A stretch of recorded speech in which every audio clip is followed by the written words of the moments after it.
మేము ముందు ప్రభుత్వాల్లాగా కక్ష సాధించడం మా ఉద్దేశం కాదు. కక్ష కట్టడం, వేరే పార్టీ వాళ్ళని వెలివేయడం, అక్రమ కేసులు బనాయించడం, అధికారులపై పెత్తనం జలాయించడం ఇవన్నీ ఇంకా ఉండవని నేను సభాముఖంగా తెలియజేసుకుంటున్నా. మా లక్ష్యం ఒకటే, ఈరోజు ఈ రాష్ట్రంలో ఎక్కడ ఎప్పుడూ లేని విధంగా ఇంత మెజారిటీతో ఈ ప్రభుత్వం ఏర్పాటు చేసినామంటే దానికి కారణం ప్రతి ఒక్కరూ. దానిలో రైతులున్నారు, కార్మికులున్నారు, ఉద్యోగస్తులున్నారు, అందరూ ఉన్నారు. కాబట్టి ఎవరిపైన ఏ విధమైన జులుము ఉండదని మరొక్కసారి మీ ముందర తెలియజేసుకుంటున్నాం. మా ప్రభుత్వం లక్ష్యం ఒకటే, ఫ్రెండ్లీగా పనిచేయడం. అధికారులకు కూడా ఒక మంత్రిగా నేను ఒకటే విన్నవించుకుంటున్నా, ఆదేశించడంలే విన్నవించుకుంటున్నా, మీరు కూడా ఈ ఉమ్మడి కుటుంబం లాంటి రాష్ట్రంలో ప్రజలే కాబట్టి ప్రజలు మన దగ్గరికి ఎవరు వస్తారో వాళ్లకు తప్పకుండా మేలు జరిగే విధంగా మీరు చర్యలు తీసుకోవాలా. ఏ అధికారిపై రాజకీయ నాయకుని ఒత్తిడి ప్రలోభాలు అయితే మేము పెట్టం, మా నాయకులు కూడా పెట్టరు. అంతేగాని ముందు ప్రభుత్వాల్లాగా ఇండ్లకు పిలిపించుకొని మిమ్మల్ని బెదిరించి ట్రాన్స్ఫర్లు చేయిస్తామనో మీ ఉద్యోగాలు తీసేస్తామనో బెదిరించే లక్ష్యము తత్వం ఈ ప్రభుత్వానికైతే లేదు. ఇది మీరు గ్రహించాలా. ఎందుకంటే స్టార్టింగ్ స్టేజ్లోనే మేము చెప్తున్నాం, అరకొర మెజారిటీ వచ్చింటే ఈ రాష్ట్రంలో మేము కూడా కక్ష సాధించాలా. ఈరోజు 170 మంది ఓట్లేసి గెలిపించిన ప్రభుత్వం ఇది. కాబట్టి తప్పకుండా మీ అందరి సహకారంతోనే మేము అధికారంలోకి వచ్చినాం.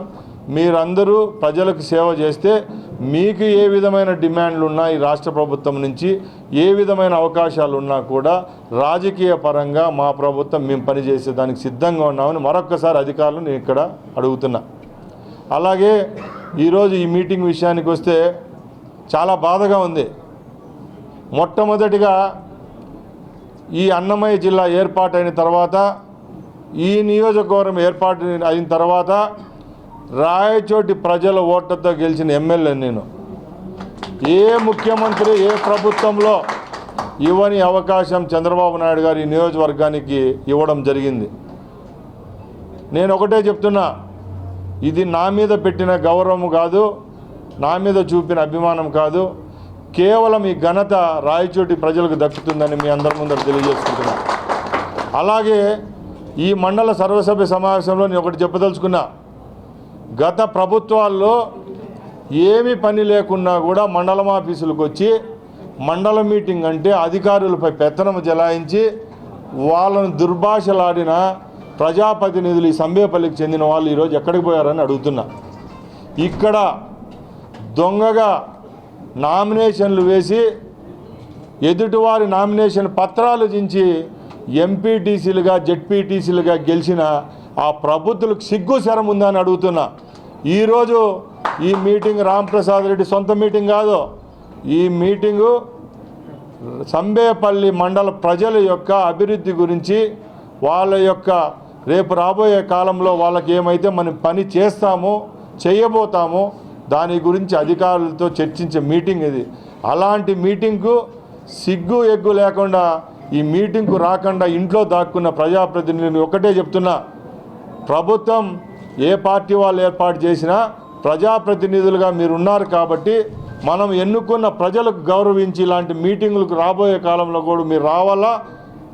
వస్తే గౌరవం ఉంటుంది, లేకపోతే ప్రజల దగ్గర అవమానాలకు పాలవుతారని సంబేపల్లి మండల ప్రజాప్రతినిధులు ఎవరైతే ఈరోజు రాలేదో వాళ్లకు నేను ఇక్కడి నుంచి మరొకసారి వేడుకుంటున్నా. ఇంకొకటి చెప్తున్నా, అభివృద్ధి జరగాలంటే అధికారులతో చర్చించాలి. ఈరోజు మన నియోజకవర్గానికైతేనే మన మండలానికైతేనే ఏ విధమైన కార్యక్రమాలు చేపడితే రాష్ట్ర ప్రభుత్వం నుంచి నిధులు వస్తాయి, లేకపోతే మన జిల్లా స్థాయిలో నిధులు వచ్చే విధంగా అధికారులు ఎక్కడెక్కడికైతే మనకు అవసరమో నియమించుకోవడము, అలాగే రాబోయే కాలంలో చేపట్టే కార్యక్రమాలన్నీ విషయాల గురించి చర్చించే కాలము సమయం ఈరోజు ఉంది. ఈరోజు వాళ్ళు రాకపోవడం చాలా బాధాకరంగా ఉంది. మరొకసారి వాళ్ళకి హితవు పలుకుతున్నా, మరొకసారి చెప్తున్నా, సంబేపల్లి మండలంలో మా పార్టీకి ఎంతో గౌరవం ఇచ్చారు ఈ నియోజకవర్గంలోనే ప్రజలు.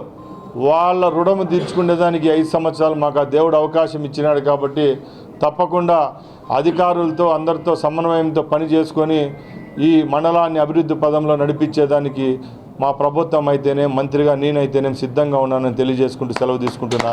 జై హింద్, జై తెలుగుదేశం, జై చంద్రబాబు.